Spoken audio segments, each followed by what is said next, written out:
United States of America కేవలం 4 గంటల యుద్ధం అండి.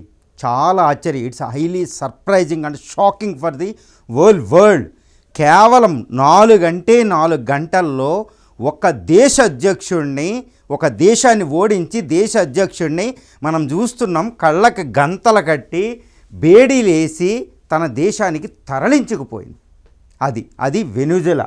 మనం చూస్తున్న వెనుజులా ఒక దేశాన్ని కేవలం 4 గంటల్లో ఓడించేసి ఆ దేశ అధ్యక్షుడిని తన న్యూయార్క్ సిటీకి తీసుకుపోయింది. That is what the United States of America, the power of the United States of America. మరి గ్లోబల్ పవర్స్గా చెప్పుకుంటున్న చైనా, రష్యాలు ఏం చేశాయి? చైనా, రష్యాలు అసలు ఎందుకు యునైటెడ్ స్టేట్స్ ఆఫ్ అమెరికా ప్రెసిడెంట్ని ఆపలేకపోయినాయి అంటే చైనా, రష్యాలు కలిసిన యుఎస్ పవర్ ముందు పని చెయ్యవా అనేది పెద్ద క్వశ్చన్. అసలు వెనుజులాని అమెరికా 4 గంటల్లో ఎలా ఓడించింది? అసలు రష్యా, చైనాలు గ్లోబల్ పవర్స్ అని గొప్పలు చెప్పుకునేవి ఎందుకు ఇన్వాల్వ్ అవ్వలేదు? ట్రంప్ని ఆపడంలో ఏం జరుగుతుంది? అసలు United States of America power ఏంటండి? That is the power of United States of America అంటారు. ఎక్కడదా పవరు? ఇవన్నీ మనం చాలా డెప్త్గా, చాలా డీప్ ప్రొఫౌండ్ అనాలిసిస్ చాలా ఇంపార్టెంట్. ఎందుకంటే అది మన భారతదేశాన్ని కూడా చాలా ప్రభావితం చేస్తుంది. ఒకసారి గుర్తుపెట్టుకోవాలి అసలు ఏం జరిగింది. ఇప్పుడు చూడండి, యునైటెడ్ స్టేట్స్ ఆఫ్ అమెరికా ఉదయం 2 గంటలకి ఆపరేషన్ మొదలుపెట్టి, గుర్తుపెట్టుకోండి, వెనుజులా మీద ఆర్మీ ఆపరేషన్ మొదలుపెట్టి ఉదయం 2 గంటలకి తెల్లవారుజామున 6 గంటలకల్లా అంటే కేవలం 4 గంటల్లో మడ్యూరోని అరెస్ట్ చేసేసింది.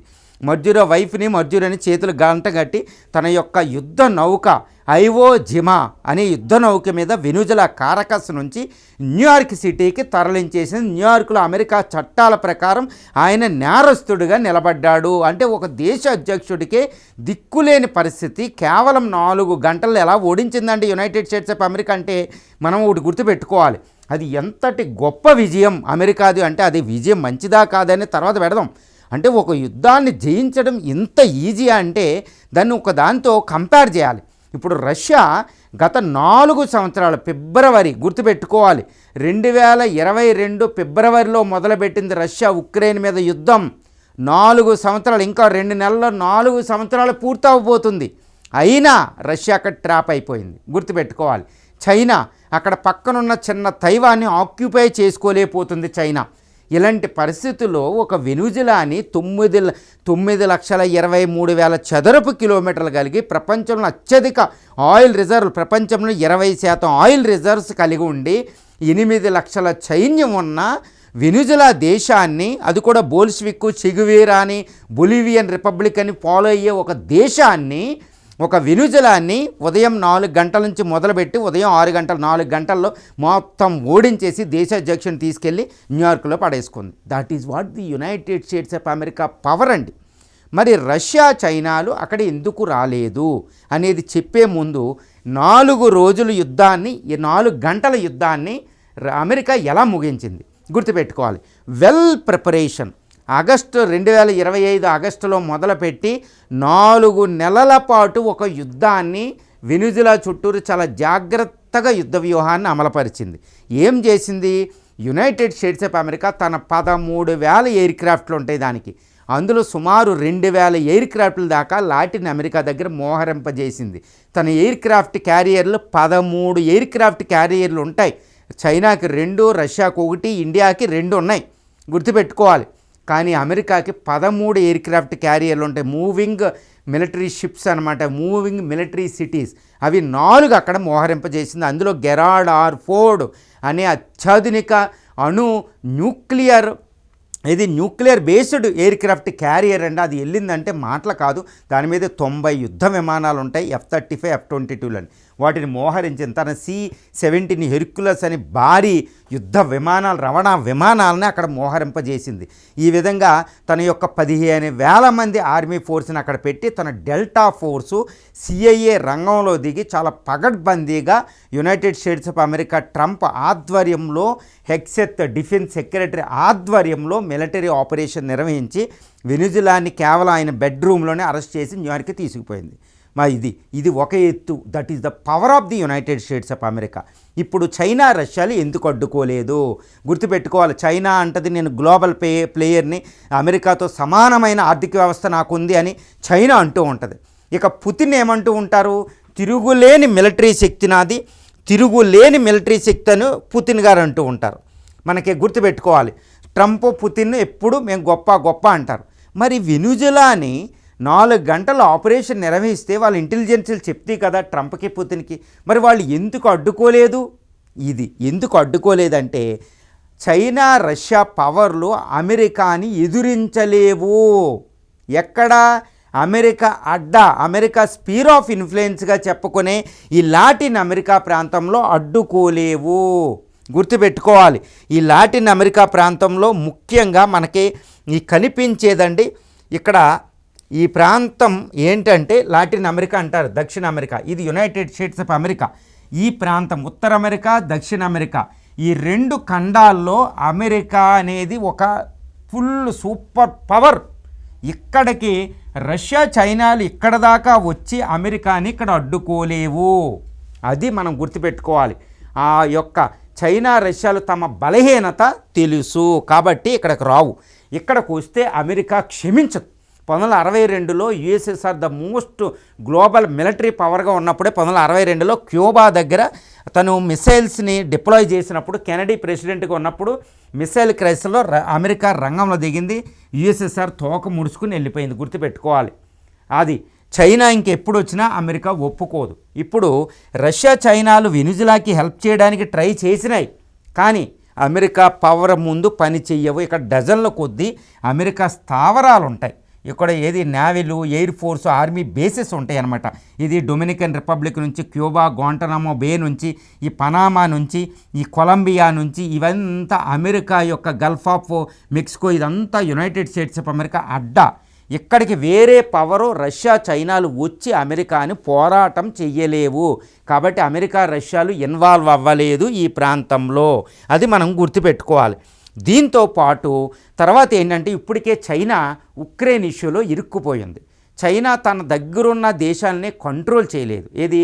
ఆమె ఇండియాని కంట్రోల్ చేయలేదు, తైవాన్ని కంట్రోల్ చేయలేదు, జపాన్ని కంట్రోల్ చేయలేదు, ఉత్తర కొరియా పక్కన పెడితే దక్షిణ కొరియాని అసలు కంట్రోల్ చేయలేదు.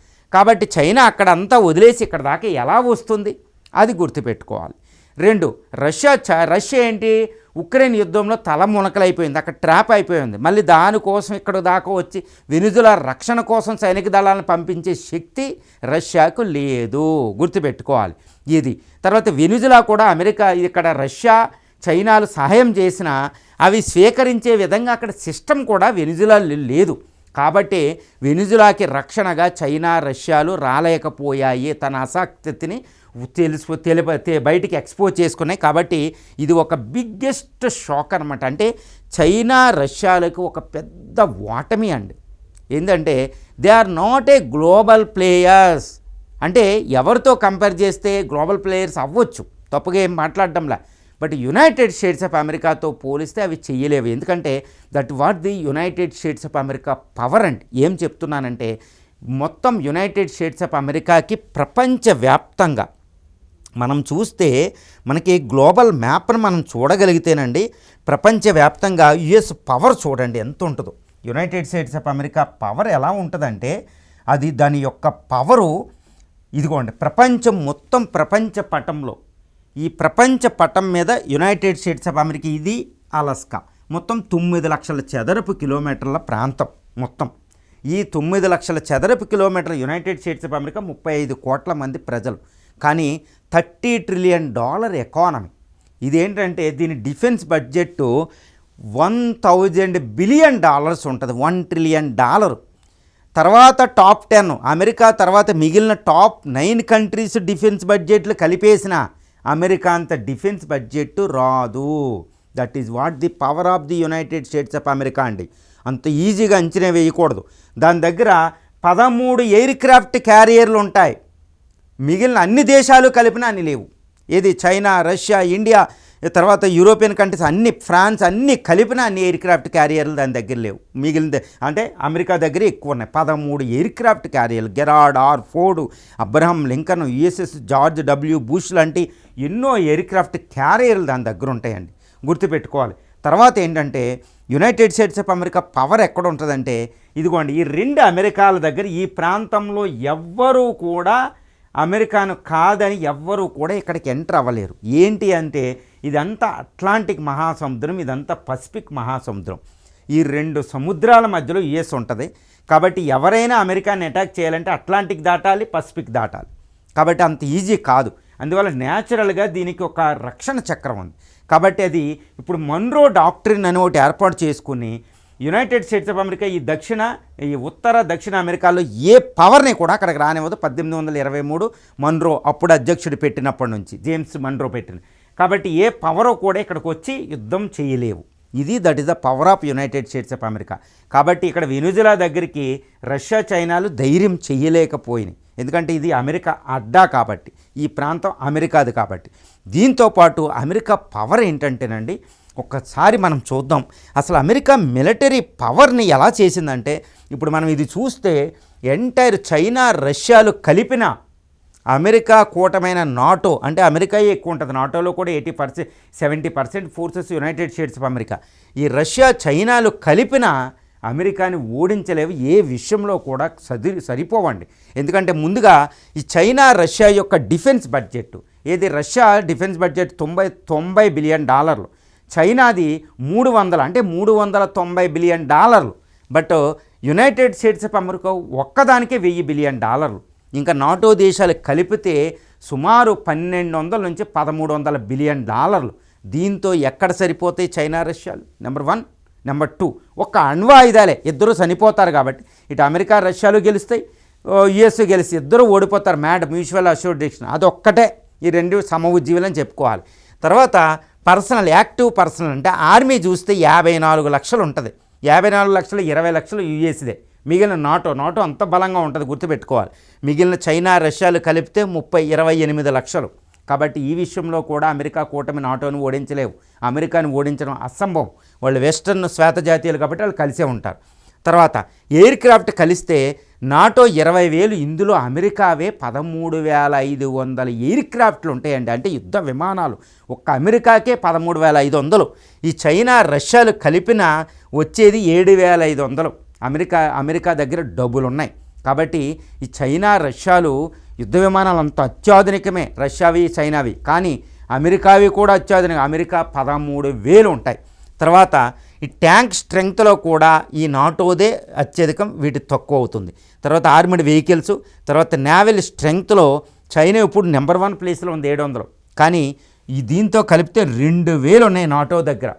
అమెరికా కూడా నేవల్ స్ట్రెంగ్త్ ముందు ప్రపంచంతా ఉంటుంది, చైనా ఆ ప్రాంతంలోనే ఉంటుంది. తర్వాత ఎయిర్ క్రాఫ్ట్ క్యారియర్స్ మొత్తం 17 ఉంటాయి. ఇది ఫ్రాన్స్ దగ్గర 1, ఈ మిగిలిన నాటో దేశాలు అన్నీ కలిపితే. కానీ వీటి దగ్గర 3 ఎయిర్ క్రాఫ్ట్ క్యారియర్లు ఉంటాయి, ఎయిర్ క్రాఫ్ట్ క్యారియర్లు. కాబట్టి ఏ విషయంలో చూసినా యునైటెడ్ స్టేట్స్ ఆఫ్ అమెరికాతో చైనా, రష్యాలు కుదరవు, ఏ విధంగా స్ట్రెంగ్త్ కుదరదు అని మనం చెప్పొచ్చు అనమాట. దీంతోపాటు యునైటెడ్ స్టేట్స్ ఆఫ్ అమెరికా ప్రపంచంలో, యునైటెడ్ స్టేట్స్ ఆఫ్ అమెరికా నేనేం చెప్తున్నానంటే ద పవర్ ఆఫ్ ఇది యునైటెడ్ స్టేట్స్ ఆఫ్ అమెరికా అండి, ఉనికి పోవాలన్నమాట. అంత స్ట్రెంగ్త్ సంపాదించింది. $30 ట్రిలియన్ ఎకానమీ, $1000 బిలియన్ కాదండి, ప్రపంచవ్యాప్తంగా this is what the US power. ప్రపంచవ్యాప్తంగా 700 స్థావరాలు ఉన్నాయి. ఆర్మీ, మిలిటరీ, ఎయిర్ ఫోర్స్ స్థావరాలు 700 ఉంటాయి అన్నమాట. ప్రపంచంలో 80 దేశాల్లో విస్తరించున్నాయి. అంటే ఇట్స్ అ గ్లోబల్ ప్లేయరు. ఇది యునైటెడ్ స్టేట్స్ ఆఫ్ అమెరికా అనేది ఒక గ్లోబల్ ప్లేయర్ అనమాట. అంటే ఏంటంటే మొత్తం 700 స్థావరాలు మొత్తం 80 దేశాల్లో విస్తరించున్నాయి. కాబట్టి ప్రపంచంలో, అదేవిధంగా ప్రపంచంలో ఎక్కడైనా ఒకేసారి 5 యుద్ధాలు అమెరికా చెయ్యగలదు. ఒకేసారి అమెరికా 5 యుద్ధాలు ప్రపంచంలో చేయగలదు. ఇటు రష్యా, చైనాలతో యుద్ధం చేయగలదు, వెనుజులాలో చేయగలదు, ఈ ప్రాంతంలో ఆఫ్రికాలో చేయగలదు, దక్షిణ అమెరికాలో. 5 యుద్ధాలు ఒకేసారి చేసే కెపాసిటీ ఒక్క యునైటెడ్ స్టేట్స్ ఆఫ్ అమెరికాకే ఉంది, ప్రపంచంలో ఏ దేశాలకి లేదు. అందుకని blue water navy, global player, ఎందుకంటే తన దగ్గర ఉన్న B1 spirit fighters, B2 spirit fighters, తర్వాత B21 రైడర్స్ ఒకటి వస్తుంది. అవి చూడండి, ఇక్కడ లెగిసి వెళ్ళి ఇరాన్ని ఎలా కొట్టి అణుస్థావరాలను బద్దలు కొట్టి అది వచ్చిందో చూసుకోవాలి, మనం గుర్తుపెట్టుకోవాలి. మియామి నుంచి స్టార్ట్ అయ్యి ఎయిర్ క్రాఫ్ట్ క్యారియర్లు ప్రపంచవ్యాప్తంగా ఉంటాయి. తర్వాత డిగో గార్షియా, ఇదిగో ఒక ఇండియా కింద ఒకటి ఉంటుంది పెద్ద స్థావరం, one of the biggest largest military base of the United States of America ప్రపంచంలో.